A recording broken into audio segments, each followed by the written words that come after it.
মৰমৰ ছাত্ৰ ছাত্ৰীসকল, আজি আমি আলোচনা কৰিবলৈ ওলাইছোঁ দশম শ্ৰেণীৰ সমাজ বিজ্ঞানৰ দ্বিতীয় খণ্ড ভূগোলৰ পৰা প্ৰথম পাঠটো অৰ্থনৈতিক ভূগোল বিষয়বস্তু আৰু সম্পদ। এই পাঠটোত মূল আলোচ্য বিষয় ভিতৰত আছে অৰ্থনৈতিক ভূগোলৰ সংজ্ঞা, বিষয়বস্তু, পৰিসৰ আৰু শাখা প্ৰশাখা, সম্পদৰ অৰ্থ, গুৰুত্ব আৰু শ্ৰেণী বিভাজন, সম্পদৰ ব্যৱহাৰ, সম্পদ সংৰক্ষণ, অৰ্থ প্ৰয়োজনীয়তা পদ্ধতি, ৰাষ্ট্ৰীয় তথা আন্তঃৰাষ্ট্ৰীয় অনুষ্ঠানৰ ভূমিকা। আমি আজি আলোচনা কৰিম অৰ্থনৈতিক ভূগোলৰ সংজ্ঞা, অৰ্থনৈতিক ভূগোল কাক বোলে, বিষয়বস্তু কি, তাৰ পৰিসৰ কি আৰু শাখা প্ৰশাখাসমূহ। এই বস্তুখিনি আজি এই বিষয়খিনি আমি আলোচনা কৰিম। এতিয়া ভূগোল, অৰ্থনৈতিক ভূগোল বুলি ক'লে বা অৰ্থনৈতিক ভূগোললৈ যোৱাৰ আগতে আমি ভূগোল কেই প্ৰকাৰৰ জানিব লাগিব। ভূগোল দুই প্ৰকাৰৰ, প্ৰাকৃতিক ভূগোল আৰু মানৱ ভূগোল। আকৌ অৰ্থনৈতিক ভূগোল মানৱ ভূগোলৰ এটা অন্যতম শাখা। আমি যদি অৰ্থনৈতিক ভূগোল কোনটো ভূগোলৰ অন্তৰ্গত চাওঁ, তেতিয়াহ'লে আমি দেখা পাম যে অৰ্থনৈতিক ভূগোল হ'ল মানৱ ভূগোলৰ এটা শাখা। এতিয়া অৰ্থনৈতিক ভূগোলনো কাক বোলে? অৰ্থনৈতিক ভূগোল ভূগোলৰ যিটো শাখাই সম্পদৰ উৎপাদন, বিতৰণ, উপভোগ আৰু বিনিময় আৰু ইয়াৰ লগত জড়িত মানুহৰ কাৰ্যকলাপসমূহৰ স্থান আৰু কাল সপক্ষে অধ্যয়ন কৰা হয়, তাকে অৰ্থনৈতিক ভূগোল বোলে। অৰ্থাৎ অৰ্থনৈতিক ভূগোলে কি কৰে? অৰ্থনৈতিক ভূগোলে ভূগোলৰ মানৱ ভূগোলৰ এটা শাখা যিটোৱে কি কৰে, সম্পদৰ উৎপাদন ক'ত হয়, উৎপাদন বানানটো ভুল হৈ আছে অকণমান, উৎপাদন ক'ত হয়, বিতৰণ কেনেকৈ কৰা হয় বা কোন মানুহে কিদৰে উপভোগ কৰে, তাৰ বিনিময় কিদৰে হয়, তাৰ মুদ্ৰা কিমান আহে আৰু ইয়াৰ লগত কিমান মানুহ জড়িত হৈ আছে বা কেতিয়া এই অৰ্থনৈতিক উৎপাদনসমূহ কৰা হয়, এই সমগ্ৰ বিষয়খিনি অৰ্থনৈতিক ভূগোলে অধ্যয়ন কৰে। এতিয়া আমি যদি চাওঁ প্ৰাকৃতিক ভূগোলৰ কথাকে যদি চাওঁ, তেতিয়া আমি দেখিবলৈ পাম যে পৃথিৱীৰ ঠাই অনুসৰি প্ৰাকৃতিক পৰিৱেশবিলাক বেলেগ বেলেগ। আমি মহাদেশ কেইখনৰ যদি চাবলৈ যাওঁ, যিমান কেইখন মহাদেশ আছে প্ৰত্যেকখন মহাদেশৰে জলবায়ু বেলেগ বেলেগ। কোনোবা এখন দেশ বা মহাদেশ বা কোনোবা এখন ঠাই যদি অতিপাত ঠাণ্ডা হয়, কোনোবা এখন ঠাই আকৌ অতিপাত উষ্ণ। কোনোবা এখন ঠাই যদি সমতল হয়, কোনোবা এখন ঠাই তেতিয়াহ'লে পাৰ্বত্য হ'ব বা মৰুভূমিত অৱস্থিত। গতিকে আৰু এই পৰিৱেশ লৈ লৈ মানুহৰ জীৱন ধাৰণৰ প্ৰণালীবিলাকো বেলেগ বেলেগ। ঠাণ্ডা অঞ্চলৰ যিবিলাক মানুহ আছে, সেই মানুহবিলাকে বিশেষকৈ তেওঁলোকৰ জীৱন ধাৰণৰ প্ৰণালীটো বেলেগ হয়। উপকূলীয় অঞ্চলৰ মানুহৰ জীৱন ধাৰণৰ প্ৰণালী বেলেগ হয় বা যাতায়াত ব্যৱস্থাবিলাক বেলেগ হয়।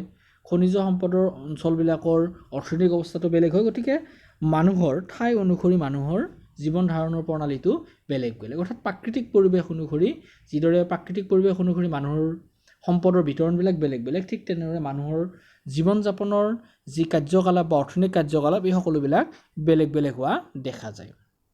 গতিকে অৰ্থনৈতিক ভূগোলে কি কৰে? অৰ্থনৈতিক ভূগোলত সম্পদ আৰু মানুহৰ কাম কাজৰ লগত জড়িত সকলোবিলাক কথাই সামৰি লোৱা হয়। এতিয়া অৰ্থনৈতিক ভূগোল বুলি যেতিয়া আমি ক'ম, তেতিয়া সম্পদ আৰু মানুহৰ কাম কাজৰ লগত জড়িত সকলোবিলাক বিষয়ে কি কৰা হয়, ইয়াতে আলোচনা কৰা হয়। এতিয়া অৰ্থনৈতিক ভূগোলৰ পৰিসৰ, অৰ্থনৈতিক ভূগোলে কি কি বিষয়নো সামৰি লয়? এতিয়া অৰ্থনৈতিক ভূগোল বুলি কোৱাৰ লগে লগে আমি কেইটামান প্ৰশ্ন পাওঁ। অৰ্থনৈতিক ভূগোলৰ পৰিসৰ বুলি কোৱাৰ লগে লগে তাত কেইটামান প্ৰশ্ন উত্থাপন কৰিলে, এই প্ৰশ্নকেইটা যদি আমি বোধগম্য বা বুজি চাওঁ, তেতিয়াহ'লে আমি অৰ্থনৈতিক ভূগোলৰ পৰিসৰ বা ই কিমান বিষয় সামৰি লয় তাৰ কথাটো আমি আলোচনা কৰিব পাৰিম। এতিয়া অৰ্থনৈতিক কাৰ্যটো ক'ত অৱস্থিত? অৰ্থনৈতিক কাৰ্য হৈ আছে, কাৰ্যটো ক'ত অৱস্থিত? অৰ্থনৈতিক কাৰ্যটোৰ বৈশিষ্ট্য কি? অৰ্থনৈতিক কাৰ্যটোৱে কি বৈশিষ্ট্য ধাৰণ কৰিছে বা অৰ্থনৈতিক, আৰু তৃতীয়টো আছে অৰ্থনৈতিক কাৰ্যটো আন কি পৰিঘটনাৰ লগত জড়িত।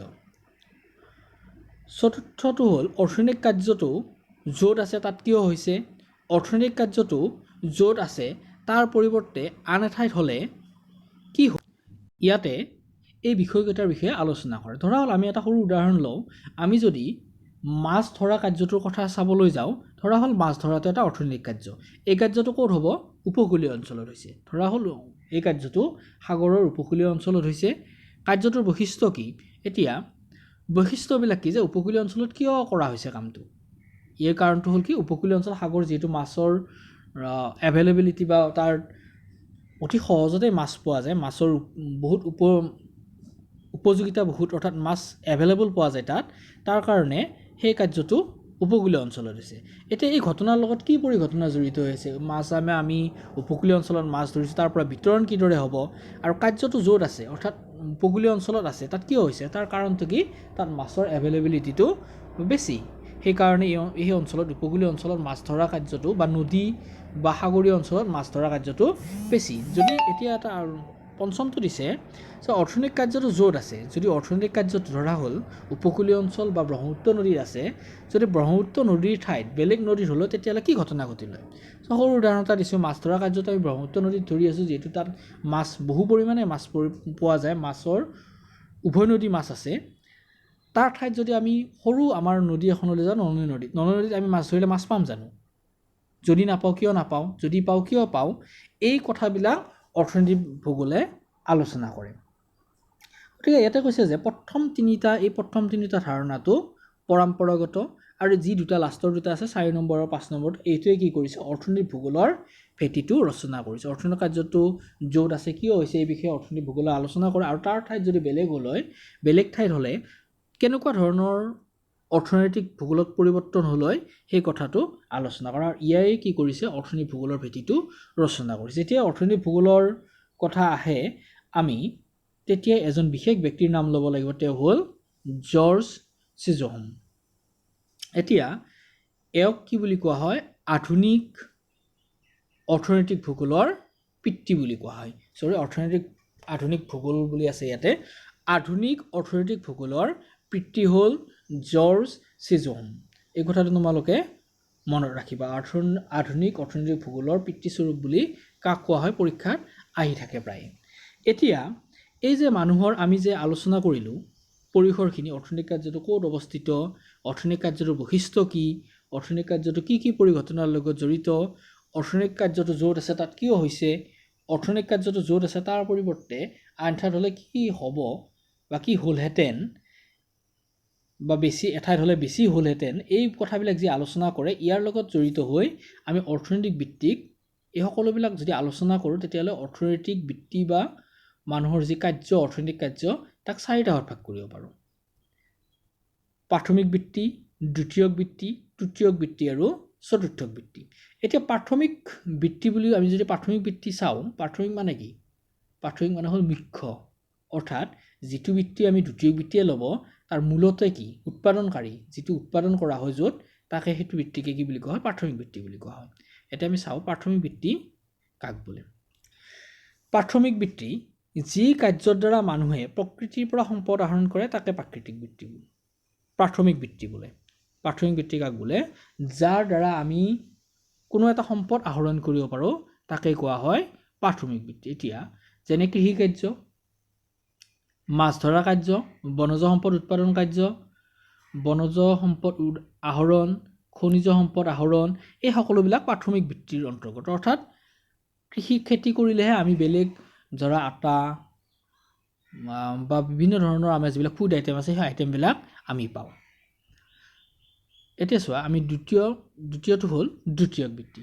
এতিয়া দ্বিতীয়ক বৃত্তি কি, যি কাৰ্যৰ দ্বাৰা মানুহে প্ৰকৃতিৰ পৰা যিবিলাক সম্পদ আহৰণ কৰে তাৰ জৰিয়তে মানুহে ব্যৱহাৰ উপযোগী কৰি তোলা হয় তাকে দ্বিতীয়ক বৃত্তি বোলে। যেনে শিল্পোৎপাদন প্ৰক্ৰিয়া, বিভিন্ন নিৰ্মাণ তথা পুনৰ নিৰ্মাণ কাৰ্য ইত্যাদি। এতিয়া আমি দ্বিতীয়ক বৃত্তিৰ কথা যদি চাবলৈ যাওঁ তেতিয়াহ'লে কি, আমি যিবিলাক বস্তু প্ৰকৃতিৰ পৰা আহৰণ কৰিছোঁ তাক বিভিন্ন ধৰণৰ আমাৰ আজিকালি বৈজ্ঞানিক নতুন প্ৰযুক্তিৰ জৰিয়তে মানুহৰ উপযোগী কৰি তোলা হয় তাকে কি বুলি কোৱা হয়, দ্বিতীয়ক বৃত্তি বুলি কোৱা হয়। আমি যদি প্ৰথম বৃত্তিৰ কথা আছিলে, প্ৰথম বৃত্তি কাক বোলে, প্ৰকৃতিৰ পৰা আহৰণ কৰা, যেনে কৃষি কাৰ্যৰ কথা ধৰোঁ। কৃষি কাৰ্যৰ আমি যদি এটা সৰু উদাহৰণ লওঁ, ধৰক কপাহটো আমাৰ কি হয়, উদ্ভিদৰ পৰা আমি আহৰণ কৰোঁ কপাহটো, কৃষি কাৰ্যৰ দ্বাৰা আমি কপাহ আহৰণ কৰিলোঁ। এতিয়া কপাহৰ পৰা আমি কি বনাওঁ, সূতা বনাওঁ বা আমাৰ বিভিন্ন ধৰণৰ কাপোৰ যিকোনো আমাৰ কটনৰ লগত ৰিলেটেড বিভিন্ন ধৰণৰ প্ৰডাক্টবিলাক বনায়। এই যে প্ৰডাক্টবিলাক বনায়, কাপোৰ বনায়, সূতা বনায়, এই কাৰ্যটো কি হয়? দ্বিতীয়ক বৃত্তি। কাপোৰৰ উদ্যোগ এই সকলোবিলাক কিহৰ ভিতৰত পৰে? দ্বিতীয় বৃত্তিৰ ভিতৰত পৰে। তাৰপিছত আমি পাম তৃতীয়ক বৃত্তি। এতিয়া প্ৰথম আৰু দ্বিতীয় বৃত্তিৰ যোগেদি উৎপাদিত সামগ্ৰীসমূহ উপভোক্তাৰ ওচৰত পাই তাকে তৃতীয়ক বৃত্তি বোলে। যেনে যাতায়াত, পৰিবহণ, বজাৰ, পাইকাৰী বা খুচুৰা বিক্ৰী, পৰ্যটন, যোগাযোগ আদিৰ লগত জড়িত অৰ্থনৈতিক কাৰ্যসমূহ। এটা তৃতীয়ক বৃত্তি কাক বোলে চোৱা? প্ৰথম আৰু দ্বিতীয় বৃত্তিৰ যোগেৰে কি কৰা হয়? বস্তুবিলাক উৎপাদন কৰা হয়। ধৰা আমি যে ক'লোঁ, উদাহৰণ দিলোঁ, খেতিৰ জৰিয়তে আমি কি পাওঁ? কপাহ পাওঁ। কপাহবিলাক যেতিয়া ফেক্টৰীত যায় বা উদ্যোগত যায় তেতিয়া কি হয়? সূতা বা কাপোৰ হৈ ওলাই আহে। এতিয়া আমি সূতাবিলাক ক'ত পাম? সূতাবিলাকতো আমি য'ত উৎপাদন কৰে তাৰ পৰা কিনিব নাযাওঁ। তোমালোক সকলোৱে কাপোৰ ঘৰত মাহঁতে কাপোৰ বয় বা আমি যিবিলাক কাপোৰ পিন্ধোঁ সেইবিলাক আমি ডাইৰেক্ট ফেক্টৰীৰ পৰা কিনো নেকি? নিকিনো। ক'ৰ পৰা কিনো? আমি বজাৰৰ পৰা কিনো। এতিয়া বজাৰলৈ আহিবৰ কাৰণে যিবিলাক আমাৰ ওচৰ পোৱাকৈ যিবিলাক গোটেই বস্তুবিলাক জড়িত হৈ আছে, যিবিলাক যেনে যাতায়াত, কোম্পানী এটাৰ পৰা বজাৰলৈ আহিব লাগিলে ৰাস্তা লাগিব বা যাতায়াত, পৰিবহণ, বজাৰ এখন লাগিব, খুচুৰা আৰু পাইকাৰী বিক্ৰেতা লাগিব, এই সকলোবিলাক কিহৰ ভিতৰত পৰে? তৃতীয়ক বৃত্তিৰ ভিতৰত পৰে। তাৰপিছত আমি পাম চতুৰ্থক বৃত্তি। এতিয়া চতুৰ্থক বৃত্তি কাক বোলে চোৱা? যি কাৰ্যৰ দ্বাৰা দ্বিতীয় আৰু তৃতীয়ক বৃত্তিসমূহ অধিক সুচল কৰি তোলা হয় তাকে কি বুলি কয়? চতুৰ্থক বৃত্তি বুলি কোৱা হয়। অৰ্থাৎ চতুৰ্থক বৃত্তিয়ে কি কৰে? দ্বিতীয় আৰু তৃতীয়ক বৃত্তিক অধিক সহজ কৰি তোলে। এইবিলাকৰ ভিতৰত আমি পাওঁ বেংক, প্ৰচাৰ মাধ্যম, প্ৰশাসন, শিক্ষা আৰু গৱেষণা আদিৰ লগত জড়িত কাৰ্যসমূহ। এতিয়া আমি ধৰা প্ৰথম বৃত্তি হিচাপে কৃষি কৰিলে, কৃষিৰ পৰা আমি কি পালোঁ? কপাহ পালোঁ। দ্বিতীয় বৃত্তিয়ে কি কৰিলে? সূতা তৈয়াৰ কৰিলে। আৰু তৃতীয় বৃত্তিয়ে কি কৰিলে? বজাৰত মেলি দিলে। এতিয়া সূতাটো যেতিয়া কিনিব লাগিব আমাক কি লাগিব? অৰ্থ লাগিব। আৰু অৰ্থ কোনে দিয়ে? আমাক বেংক বা বিত্তীয় প্ৰতিষ্ঠানসমূহে দিয়ে। অৰ্থাৎ দ্বিতীয় আৰু তৃতীয়ক বৃত্তিক কিহে অধিক সুচল কৰি তুলিছে? চতুৰ্থক বৃত্তিয়ে। তোমালোকৰ নিশ্চয় বুজি পাইছা এইখিনি। অৰ্থাৎ বৃত্তি কেই প্ৰকাৰৰ? 4 প্ৰকাৰৰ। প্ৰাথমিক বৃত্তি, দ্বিতীয়ক বৃত্তি, তৃতীয়ক বৃত্তি আৰু চতুৰ্থক বৃত্তি।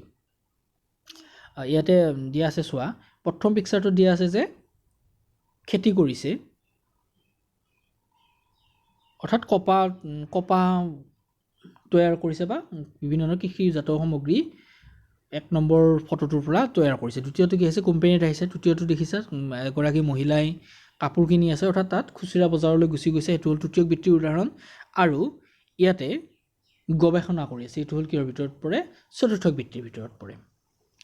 এতিয়া আমি আহিম অৰ্থনীতি ভূগোলৰ বিভিন্ন ধৰণৰ শাখাসমূহলৈকে। প্ৰধান শাখা বা বিষয়বস্তুবিলাক। অৰ্থনীতি ভূগোলৰ প্ৰধান বিষয়বস্তুবিলাক কি? 1 নম্বৰ বিষয়বস্তু হ'ল কৃষি ভূগোল। 1 নম্বৰ বিষয়বস্তু হ'ল কৃষি ভূগোল। এতিয়া কৃষি ভূগোল বুলি ক'লে আমি কি বুজো? কৃষি ভূগোল অৰ্থনীতিৰ এটা অন্যতম শাখা। কৃষিৰ লগত জড়িত বিভিন্ন ধৰণৰ কাৰকসমূহ যেনে বিভিন্ন ধৰণৰ কৃষি বিতৰণ পদ্ধতি, এই সকলোবিলাক কি অধ্যয়ন কৰে? কৃষি ভূগোলে অধ্যয়ন কৰে। 2 নম্বৰটো হ'ল উদ্যোগিক ভূগোল। এতিয়া ইয়াত উদ্যোগৰ স্থাপনৰ লগত জড়িত বিভিন্ন অৰ্থনৈতিক কাৰকসমূহ, উদ্যোগৰ প্ৰকাৰ, ঔদ্যোগিক বিতৰণ, এই সকলোবিলাক আমদানি ৰপ্তানি সকলোবিলাক কি অধ্যয়ন কৰে? ঔদ্যোগিক ভূগোলে অধ্যয়ন কৰে। সম্পদ ভূগোল। 3 নম্বৰ আমি পাম সম্পদ ভূগোল। সম্পদ ভূগোল কাক বোলে? সম্পদ আমি যিবিলাক সম্পদৰ প্ৰকাৰ, আঞ্চলিক বিতৰণ, কিদৰে সংৰক্ষণ কৰিব পাৰি, ইয়াৰ ব্যৱস্থাপনা কিদৰে কৰিব পাৰি, এই সকলোবিলাক অধ্যয়ন কিয়ে কৰে? সম্পদ ভূগোলে কৰে। পৰিবহণ। চতুৰ্থটো ইম্পৰ্টেণ্ট অৰ্থনীতি ভূগোলৰ আটাইতকৈ গুৰুত্বপূৰ্ণ এটা পইণ্ট হ'ল পৰিবহণ। পৰিবহণ যদি উন্নত হয় তেতিয়াহে কি হয়? এখন দেশৰ অৰ্থনীতিৰ বা এখন ঠাইৰ অৰ্থনীতিৰ উন্নয়ন হয়। আমি উদ্যোগ স্থাপন কৰিলেই নহ'ব, তাৰ লগত কি থাকিব লাগিব? পৰিবহণ বা যাতায়াত ব্যৱস্থাটো উন্নত হ'ব লাগিব। তাৰপিছত আহিল বজাৰ ভূগোল। এতিয়া বজাৰৰ প্ৰয়োজনীয়তা অতি প্ৰয়োজন আছে। তোমালোকে ইয়াৰ আগৰ পাঠতো আলোচনা কৰিছা বজাৰ কিয় লাগে আমাক।